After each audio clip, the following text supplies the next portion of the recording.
સુરત શહેર VR mall પાસેથી બે આરોપીઓને ₹20 લાખની ખંડણી સ્વીકારતા રંગે હાથ ઝડપી પાડી હની ટ્રેપ તથા ખંડણી રેકેટનો પર્દાફાશ કરતી સુરત શહેર ક્રાઇમ બ્રાન્ચ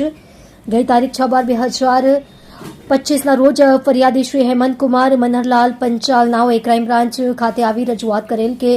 હેતલબેન ચૌહાણ નામની મહિલાએ મારી સાથે મિત્રતા કેળવી વોટ્સએપ એપ્લિકેશનમાં વિડીયો કોલ કરી મારા ન્યૂડ વિડીયો પોતાની પાસે સંગ્રહ કરી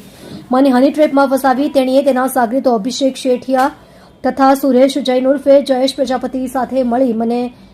બળાત્કારના ખોટા કેસમાં ફસાવવાનું જણાવી મારી પાસે ગેરકાયદેસર રીતે ₹50 લાખની માંગણી કરી સુરત શહેરમાં અલગ અલગ જગ્યાએ મિટિંગો કરી મારા ન્યૂડ વિડીયો સોશિયલ મીડિયામાં વાયરલ નહીં કરવા તેમજ સમાજમાં બદનામ નહીં કરવા તથા કોઈપણ પ્રકારની પોલીસ કાર્યવાહી નહીં કરવા માટે ₹42,50,000 લેવાનું નક્કી કરેલ છે અને આ પેટે આજરોજ ₹20 લાખ સુરતના વીઆર મોલ ખાતે આવી આપી જોવા જણાવેલ છે તેવી હકીકત જણાવતા ઉપરી અધિકારી શ્રીઓએ દ્વારા હની ટ્રેપ તથા ખંડણી રેકેટ સાથે સંકળાયેલા આરોપીઓને ઝડપી પાડવા જરૂરી સૂચના આપવામાં આવેલ. ત્યારબાદ ફરિયાદીએ ₹20 લાખ એક બેગમાં મૂકી બેગ પોતાની પાસે રાખેલ અને આરોપી હેતલબેન તથા તેના સાગરીત અભિષેક શેઠિયા નાઓ દ્વારા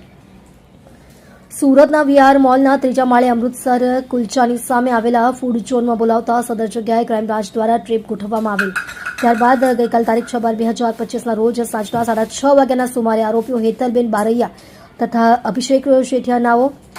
ફૂડ ઝોનમાં ફરિયાદીને મળવા આવેલા અને ફરિયાદી પાસે પૈસાની માંગણી કરતા તેમણે પોતાની પાસે બેગમાં રાખેલ